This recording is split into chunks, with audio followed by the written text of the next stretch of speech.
Hi YouTube, you might have seen my high temperature metal foundry build.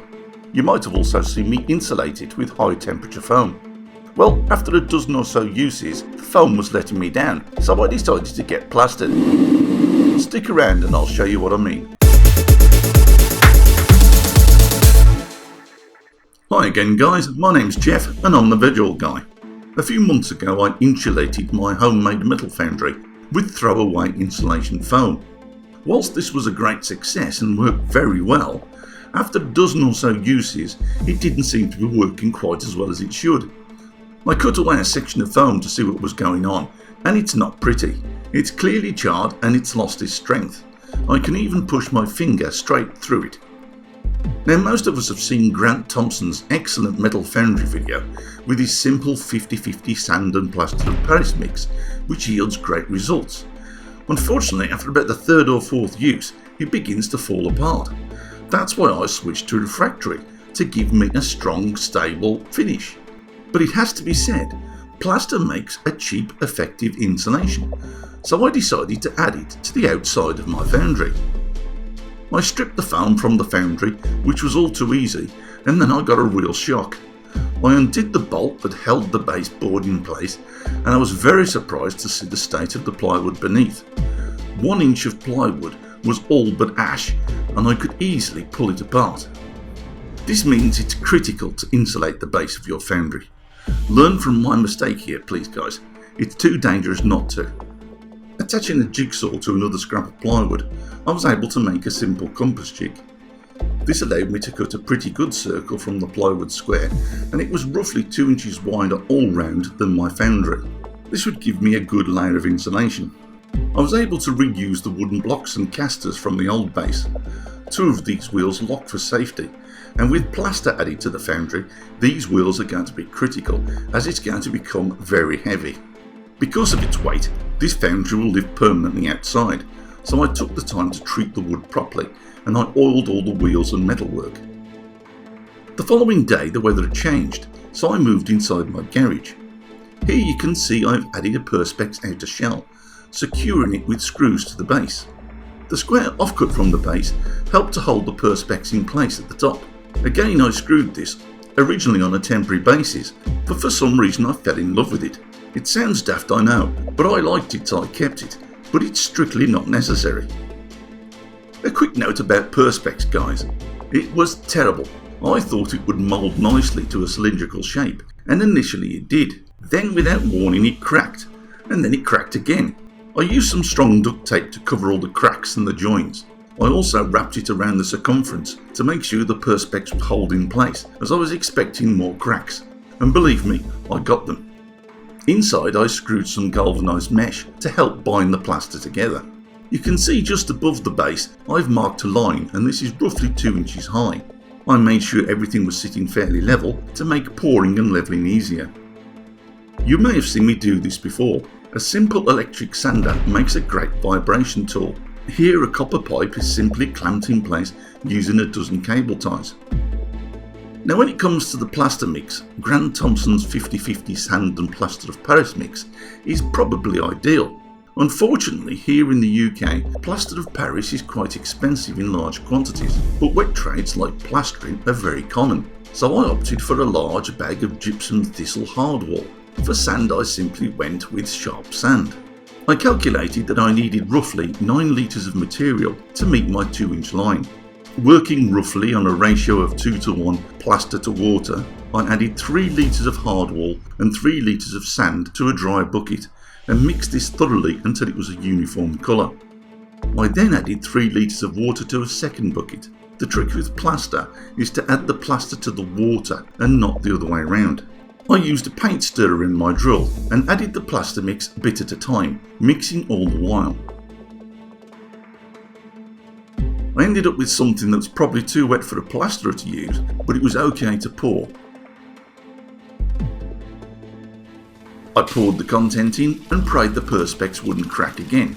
Now the mix probably isn't as thin as it appears, it's a little like a thick porridge. You can see it doesn't meet the 2-inch line initially, but once the vibration tool is used, it spreads out properly, and thankfully my calculations were right.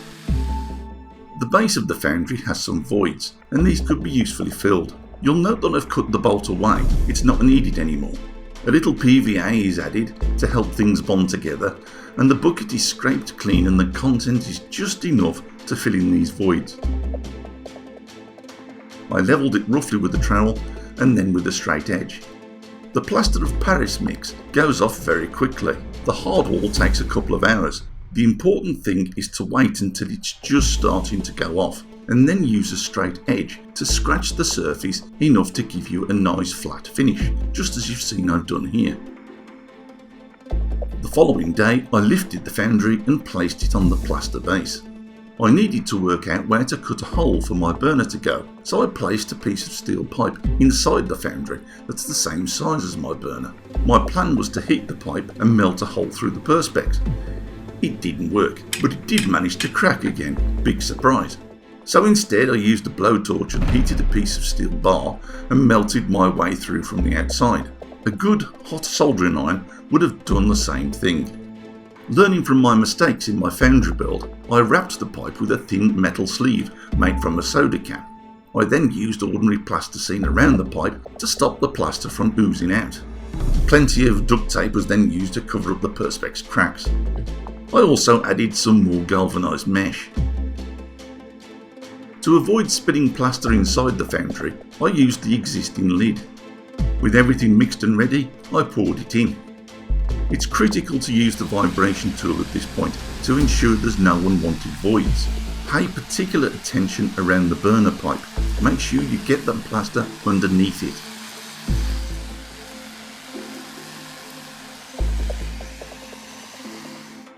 Eventually I'd filled all the way to the top, and shaking it gently helps everything settle nicely in place and remove any bubbles. Again I waited for the plaster to just start to go off, then I used a trowel to smarten things up. The following weekend I managed to wheel the foundry outside. You can see it's a little damp, which is only to be expected with this quantity of plaster, so I lit a small wood fire inside.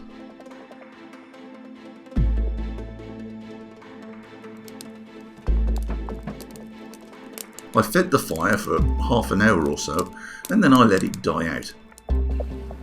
Roughly an hour later, I added a bag of ordinary barbecue charcoal to the foundry. I lit this and again let it burn. After half an hour, I added the lid to let the plaster cook. It's probably not necessary to take as long over drying it as I did, it's just a personal preference. I prefer not to rush these sort of things, but the choice is yours. I should say at this point that I have already given the lid the same treatment. I emptied out all the refractory, filled it with half plaster, then topped off with refractory. This way, there's a good inch of plaster insulation at the very top of the lid, but the part that faces the heat is stable refractory. The following day I heated things up a little further with my gas burner on its lowest setting. You can see condensation forming behind the perspex and even water on the steel pipe. It's not so much steam as it is vapour, as it's a very cold day and you can easily see your breath. You'll notice that I can comfortably touch the sides of the foundry as well. It's warm to the touch, but it's not hot, so the plaster insulation does seem to be working. After an hour I decided to crank things up a bit and give the plaster insulation a really good test. I placed the crucible inside the foundry and turned the gas up a few notches. Look at the insides now, what a fabulous glow. The insulation really does seem to work. So why use plaster? Because it's cheap and it's practical. It will crack, yes, but thankfully I don't imagine that's going to be a problem now. As long as the plaster is sandwiched between an outer surface, perspex in my case, and the refractory, cracking won't make any difference at all. Sure, a few hairline cracks have already appeared in the plaster, but so far everything is staying in place. It's contained, it's got nowhere to go. If it doesn't work, if for some reason it falls apart, you can be sure I'll let you know. But right now, I'm very optimistic about this insulation method. It's very cheap, it's very practical, it's a bit heavy, but it's easy. And that's it folks, a finished video. I hope you enjoyed it and found it helpful. If you did, please like it. If you didn't like it, why not let me know why? I'm always eager to improve my videos. Please keep those video requests coming in, and if you haven't subscribed yet, please do so. Do check out my YouTube channel and of course my other videos. And above all, thanks for watching.